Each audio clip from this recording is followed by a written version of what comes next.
Hi, this is Lee Nash from Sixpence None the Richer. You're listening to Your Morning Coffee podcast with our friends Jay Gilbert and Mike Etchart. Weekly music news for the new music business. For music business worldwide, the AI music problem on Spotify and other streaming platforms is worse than you think. And from Paste Magazine, Deerhoof to remove their catalog from Spotify. And from music business worldwide, U.S. Senate rejects 10-year ban on state AI regulation in WIN for the creative sector. Well, we've got that. We've got a lot more stories. We're glad you're here. Jay and I are going to start the show right about now. Stand by for transmission. This is London calling. Wake up! The revolution is at hand! Your morning coffee is on the air. On the air. On the air. On the air. On the air. On the air. Standing by.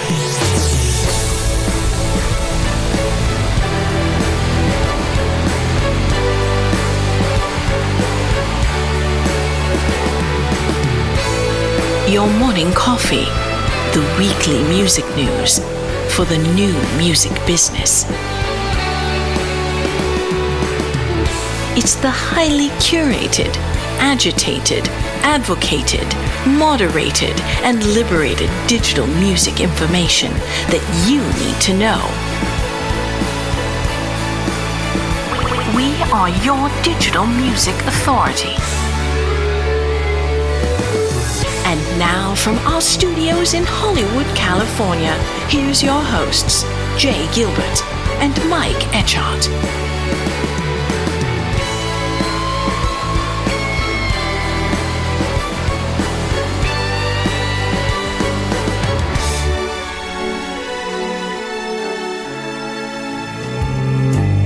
I got you knocking at my cellar door.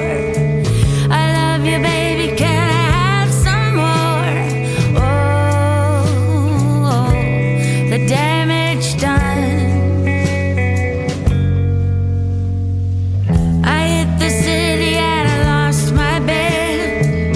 I watched the needle take another man. Gone, gone, the damage done.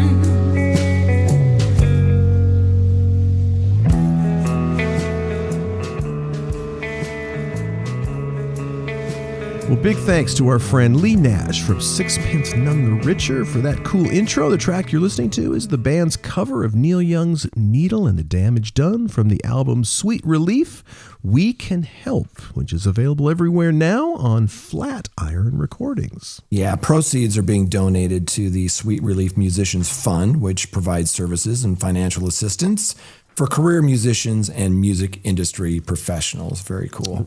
Right. So Lee Nash said, "This is such a powerful song. Addiction plagues so many people, making it very easy to put our hearts into a sadly but truly timeless song. We are so happy to be part of this beautiful record indeed." It's a great tune and wonderful, wonderful project. Great cause, great album, and a very special shout out to the band and our friends over at Flatiron, Bill, Fred, Andy, and even you, Ken.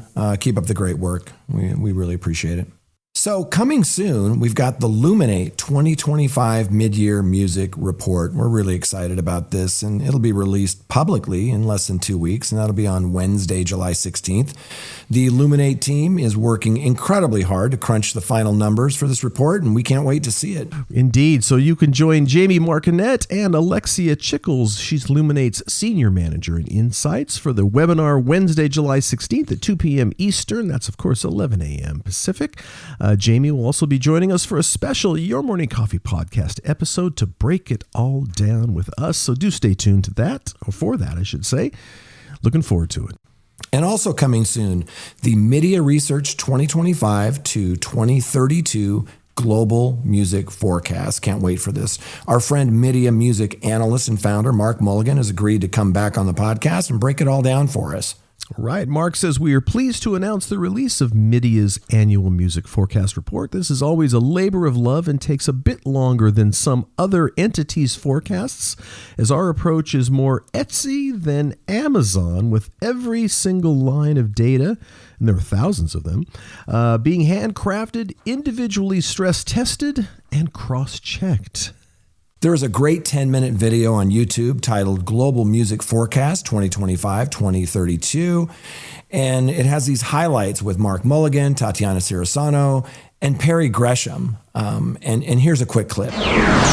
First of all, the 24 revenues were okay without being great. It was a little over 5% growth when you factor everything in. That's including things like non-DSP, streaming, expanded rights, production libraries of works, etc. When you have that in 5.3, when it was more than 8% last year. And on top of that, there's been a real oscillation in growth. Pretty much every single year of the decade, we've had strong growth, weak growth, strong growth, weak growth. And in those years where there's been weak growth, we've had physical declining, and we've had relatively weak streaming revenue. So this is the nature of the beast, if you like, for how the recorded music market is going to look for the coming years. So the big number, by 2032, global recorded music revenues will be $110.8 billion. This figure is in retail terms, i.e. it includes DSP, retailer, and publishing revenues, and includes the following. Right. It includes traditional revenues, which is streaming, downloads, physical, performance revenue, sync. It also includes non-DSP streaming. That's like TikTok and things like that. And it includes expanded rights, which is label share of live, merch, and branding, etc. Right, and also label licensing revenue for audio-visual content, documentaries, biopics, etc., production music, full representation of the long tail of independent artists and labels. So don't miss our special bonus episode with Mark Mulligan coming very soon. Yeah, can't wait. For our Your Morning Coffee book club, we have a new edition, which is this new book by Peter Wolf. And Peter sent me his new book. It's a memoir, and it's called Waiting on the Moon, Artists, Poets, Drifters, Grifters, and Goddesses. And I just started reading it. Glenn Peoples and I are thrilled to have Peter join us on the Behind the Setlist podcast soon. Check out that book and subscribe to the podcast wherever you get your podcasts. I can hardly wait for that, both your podcast and the book. Very cool. Yeah.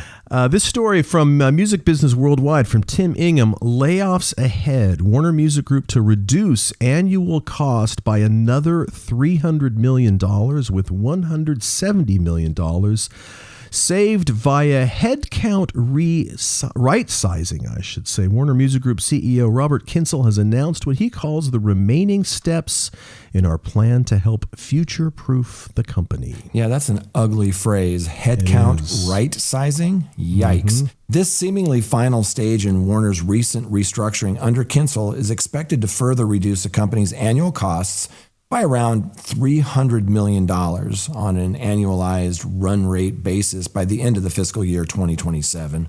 Right. Just over half of that annual $300 million cost-cutting target, about $170 million, will be achieved via headcount reductions at WMG, so said the company. Yeah, we hate these layoffs. There was some good news this last week. Couple of things. One, Apple Music celebrated their 10-year anniversary, so we'd like to wish our friends over at Apple Music a very special and very happy 10-year anniversary. There was a story in The Verge by Jess Weatherbed.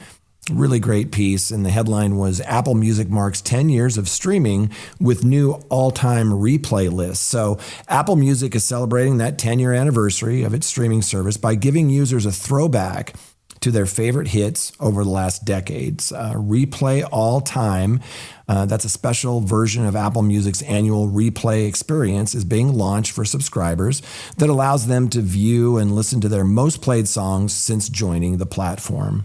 Right. Apple Music is also opening a new studio space for artists in Los Angeles this summer. Apple says the 3-story facility measures more than 15,000 square feet. It includes a 4,000 square foot soundstage, rooms for photography, editing, and social media content, and 2 radio studios, and a mixing room equipped for spatial audio. That's very cool. Yeah, we love that Dolby Atmos. Can't wait to see this new space. It sounds amazing. Also, there was a lot of news this week about the Oasis reuniting, on this new tour. There was an article in Billboard, if I can spit it out, by Thomas Smith, and the headline was Oasis reunite at triumphant comeback show in Cardiff, Wales. So, yeah, it was that city that emerged as the city lucky enough to be chosen as the opening night. Their first live concert since August 2009. The last time Noel and Liam Gallagher were in a stadium together, a fight erupted, and the former called time on the band on Friday night. This is his last Friday night, 4th of July. They walked on stage together, united, walking hand in hand. It was like old times. Well, we've been starved of Noel and Liam banter since the reunion was announced, the pair realizing that less was more. Back on stage, they couldn't stop themselves from running their mouth a bit, though. Noel joked about the so-called dynamic pricing that cost Oasis fans in their mad scramble for a ticket. And Liam asked the crowd if it was worth the £40,000 they paid to get in. And a roar came back to him. Yeah, I thought so, he laughed. Yeah, so I'm pretty excited. I have tickets to see them September 6th here in Los Angeles. Let's hope they can keep this train on the tracks. Indeed. Well, before we get going, Jay, what do you say we thank our wonderful, wonderful sponsors?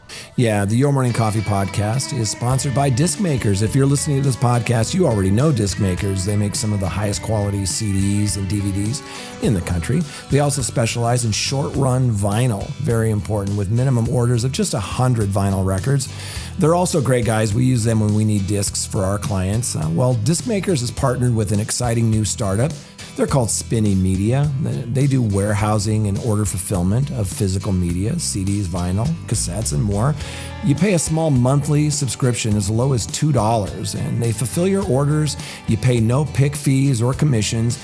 They have their own Shopify, Amazon, and eBay store, and also fulfill your Bandcamp. So they'll do website orders. It's very cool. A needed service for independent labels and artists looking to sell more physical albums without having to stuff envelopes and run to the post office themselves. So between Disc Makers and Spinny, you now have a great supply chain solution for end-to-end manufacturing, warehousing, and order fulfillment of physical media. So check out discmakers.com and spinnymedia.com. That's SPINNEY media.com.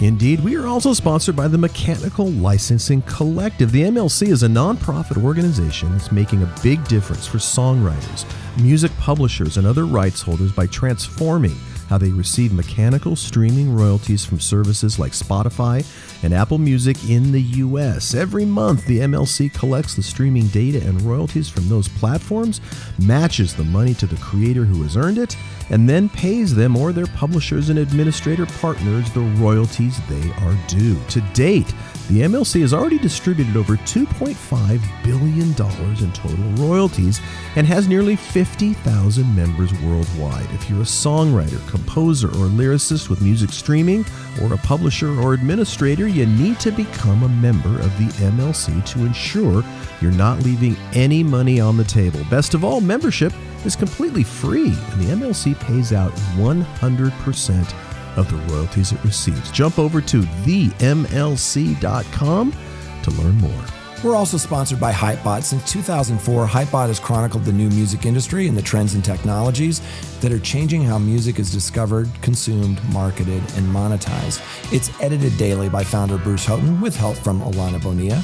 Hypebot and sister blog Music Think Tank are published by live music discovery and marketing platform Bands in Town.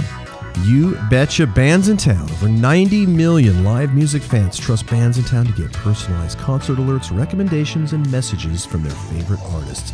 It's the #1 artist service platform connecting over 650,000 artists with their superfans.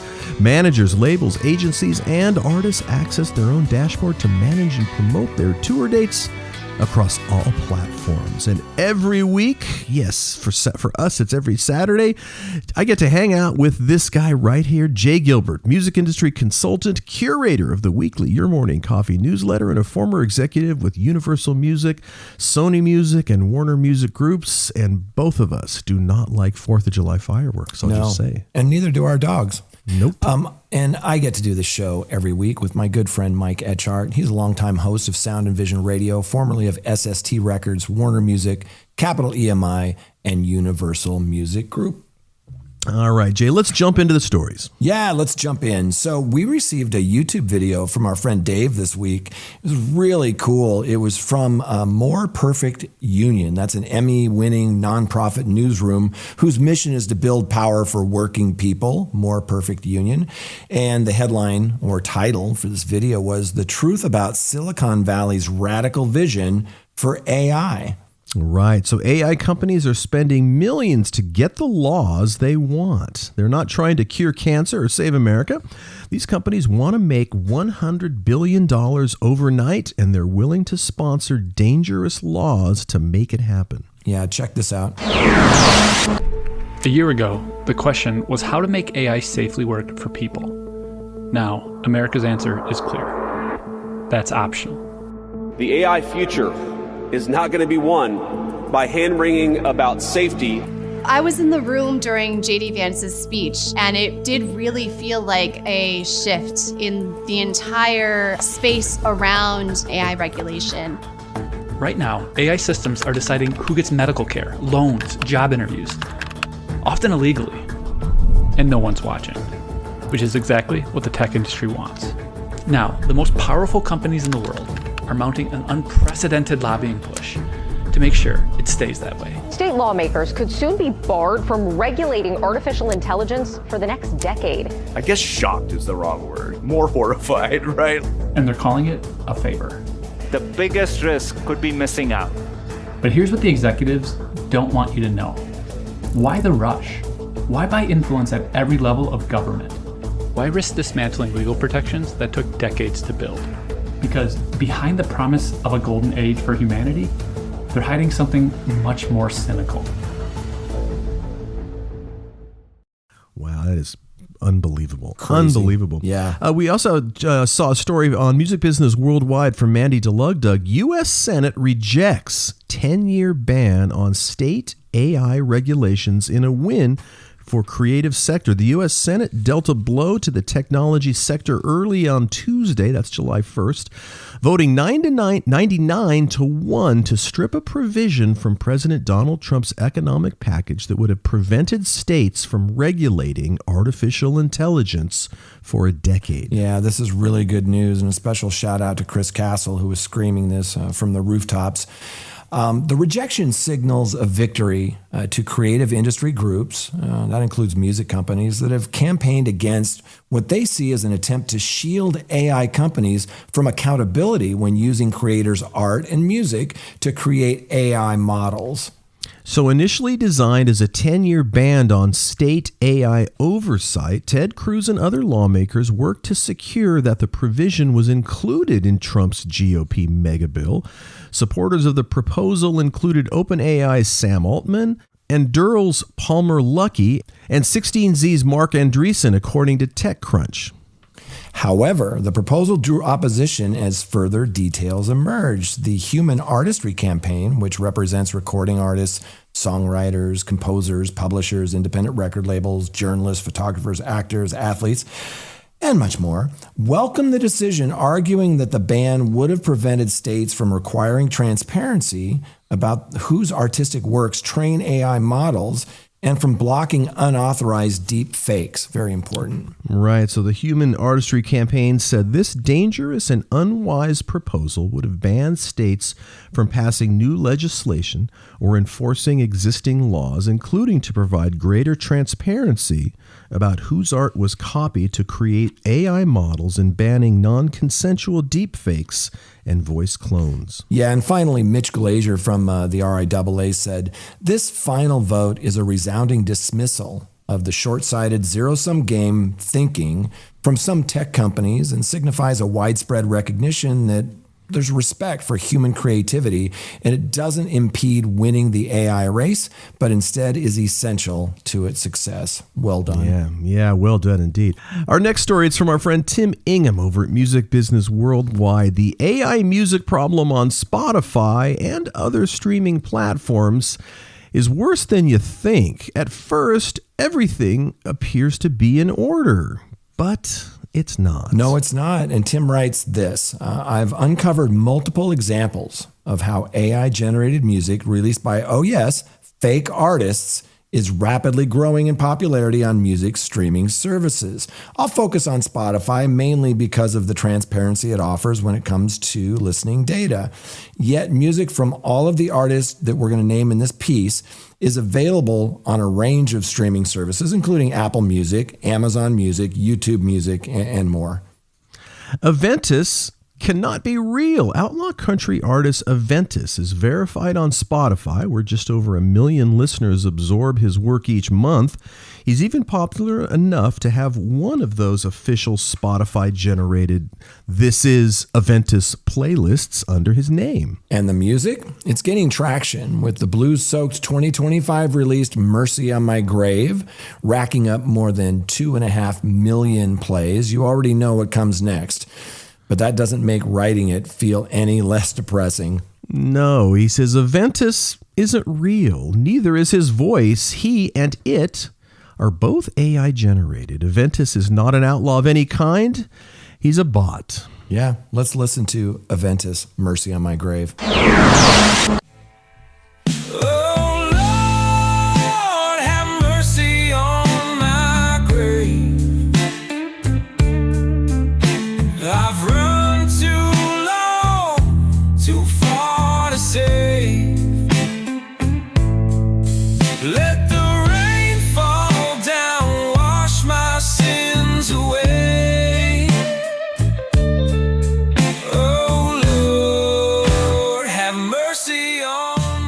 Tim goes on to write, I know this for sure because to verify it, I deployed some sophisticated decoding technologies, namely a human being's eyes, brain, and fingers, plus the internet. Right. He says 3 months ago over on YouTube, under one of Aventus's videos, a commentator outright asked what role AI has played in the artist's music. The anonymous owner of Aventus's channel replied, the voice and image is created with the help of AI. The lyrics are written by me. Tim goes on to say, I'd wager that, in this case, me is really David Vieira, the man credited as the songwriter and producer behind Aventus's song on Spotify. I'd also wager that to create Aventus music, Vieira probably used one of, either Udio or Suno, the two best-known generative AI music platforms, which both enable users to input their own lyrics to create songs. Right. Aventus was recently recommended to me by Spotify via an algorithmic playlist. So far, he has released 3 albums of songs on Spotify and other streaming services. There's Dark Country Volume 1, Dark Country Volume 2, and Dark Country Volume 3. All 3 have arrived in the past 4 months. That's 57 tracks in total. Wow. So the devil's really in the detail here. Tim continues, once I started listening to Aventus, Spotify soon recommended another AI artist, also in the outlaw country field, and likely created with Suno or Udio. The devil inside is a quote-unquote band with approximately 700,000 Spotify monthly listeners.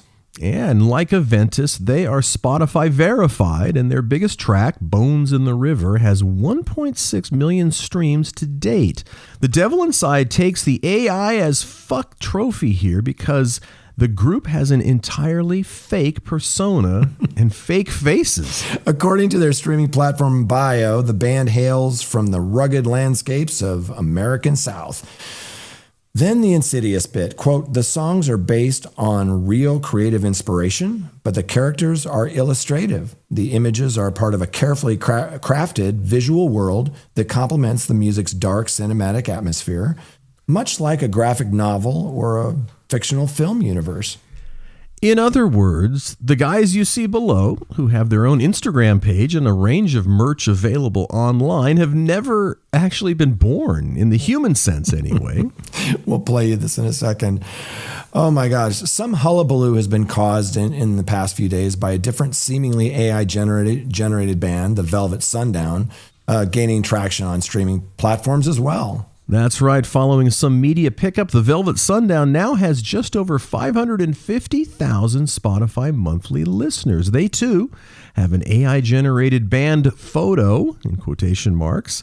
And just like Aventus and The Devil Inside, they are verified on Spotify with an official "This Is" playlist on the service. Yeah, this was the band that I saw the most articles about, this Velvet Sundown, and the song "Let It Burn." Let's listen to a few seconds of this.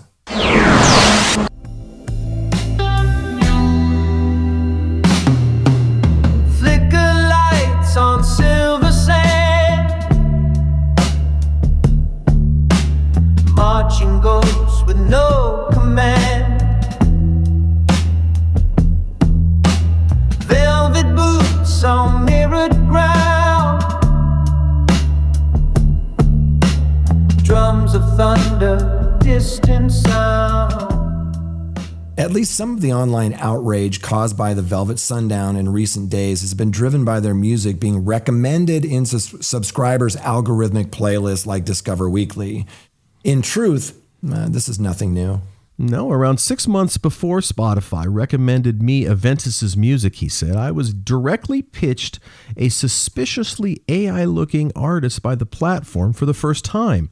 Nick Hustle's oeuvre combines classic soul sounds of the 70s with often pretty offensive lyrical pastiche of modern street slang. So Tim wrote, as we headed into the 2024 festive break, my Algo's Spotify playlist added Hustle's Christmas theme I Caught Santa Claus Sniffing Cocaine.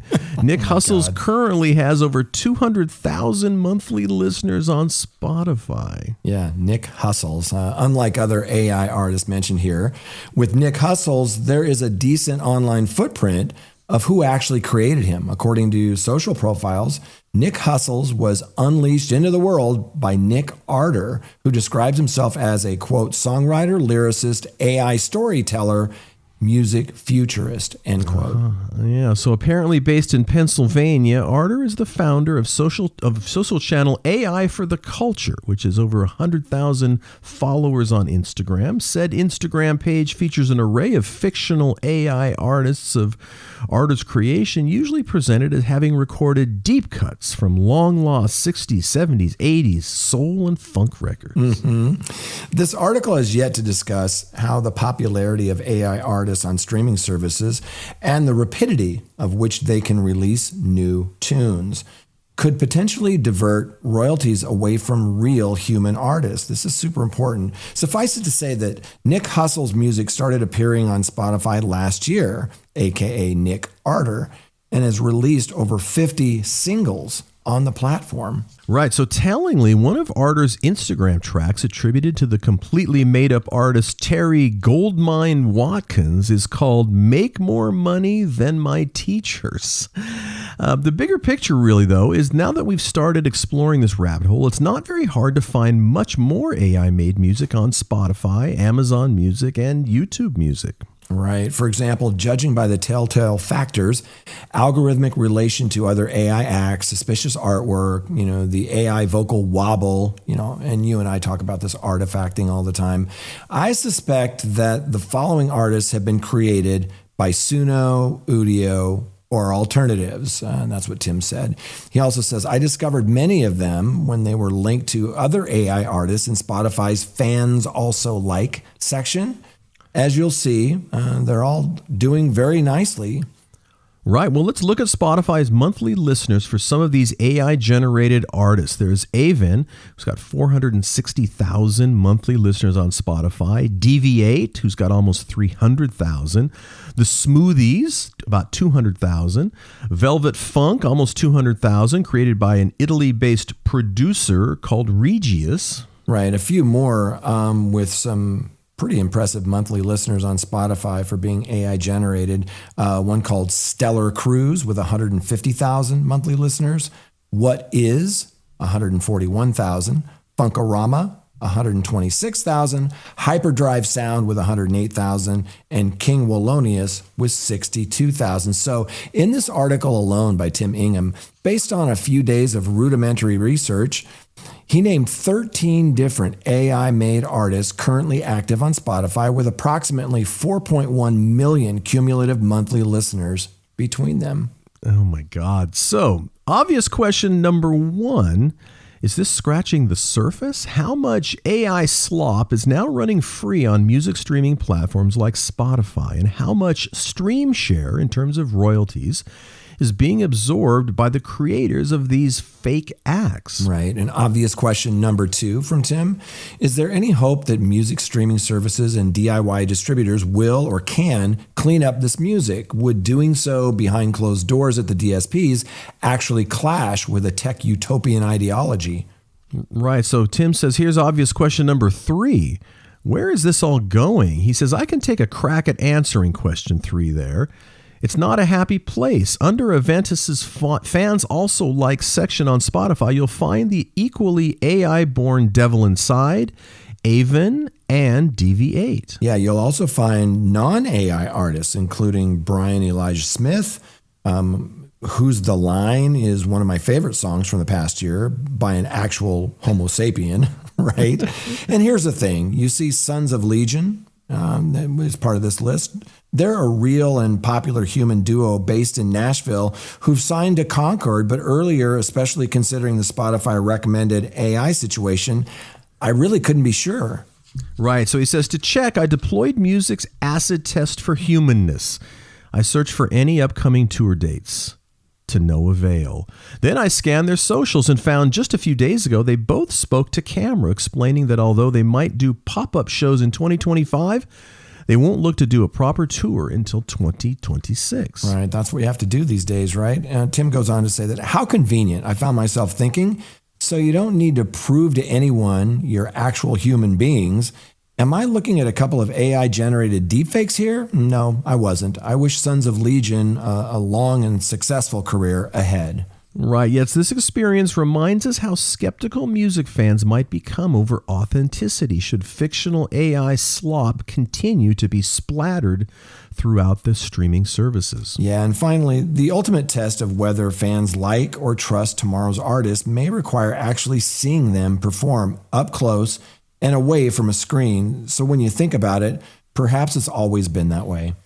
Oh my gosh. Yeah, unbelievable. It's really crazy. There's getting to be more and more of this. And like they say in the article, like Tim said, it takes away revenues from other artists. But let's jump into our final story this week. And this is, the headline was Deerhoof, the band Deerhoof, to remove catalog from Spotify. And I thought this was super interesting. It was written by Matt Mitchell from Paste. And let's talk about the band's, they did a statement, and we're going to read you that full statement. It starts off with the band saying, we're taking Deerhoof off Spotify. Daniel Ek uses $700 million of his Spotify fortune to become the chairman of AI Battle Tech Company. That was not a headline we enjoyed reading this week. We don't want our music killing people. We don't want our success being tied to AI battle technology. Right. They went on to say, we are privileged that it was a pretty easy decision for us. Spotify only pays a pittance anyway, and we earn a lot more from touring. But we also understand that other artists and labels do rely on Spotify for a bigger chunk of their income, and don't judge those who can't make the same move in the short term. Right. The statement goes on to say that AI battle tech is clearly emerging as the hot new big ticket item for the super rich. It's increasingly clear that the military and police exist primarily as a security detail for billionaire class. The more the killing you can get computers to do, the better your bottom line.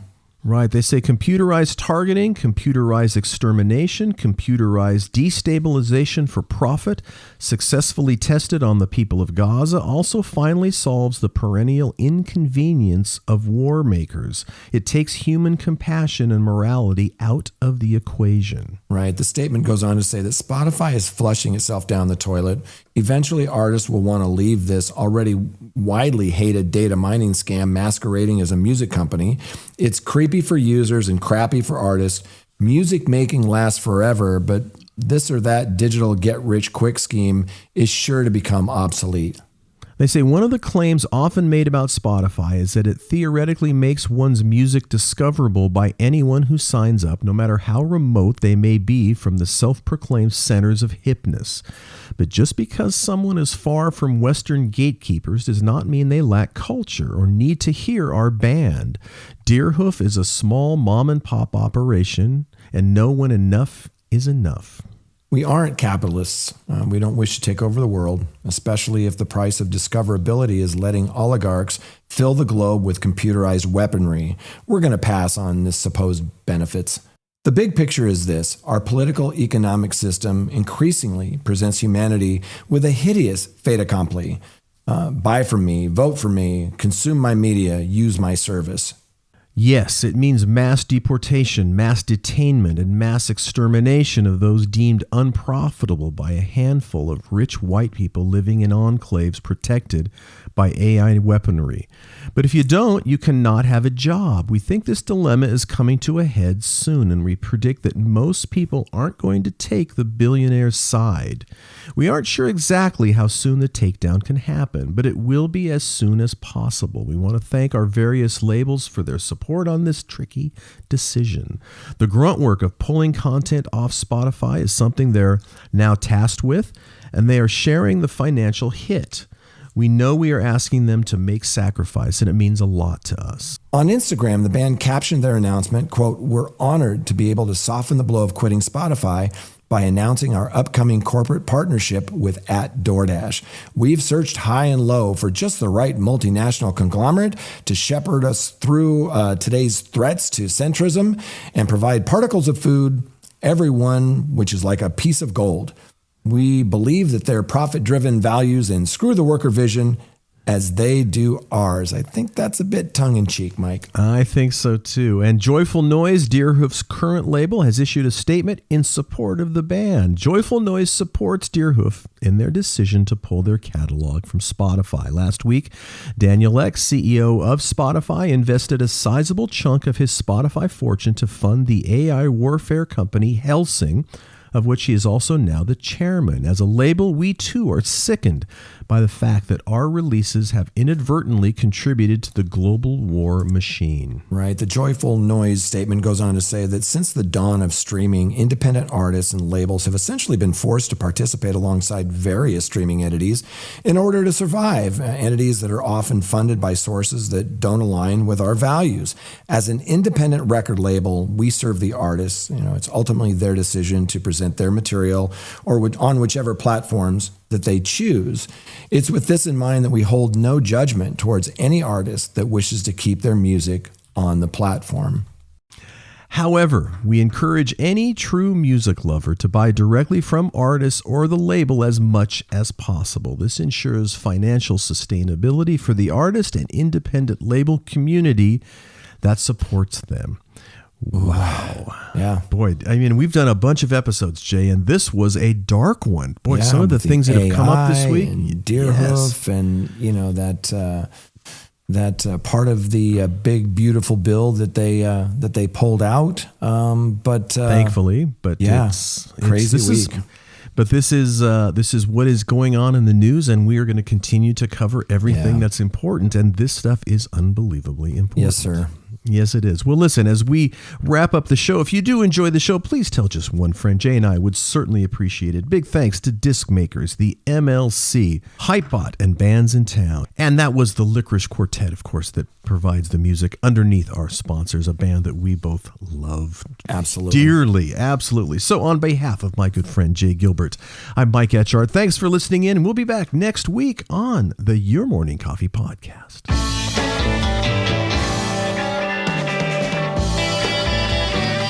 You've been listening to Your Morning Coffee, the weekly music news program for the new music business. Join Jay Gilbert and Mike Etchart next time for the digital music news you need to know.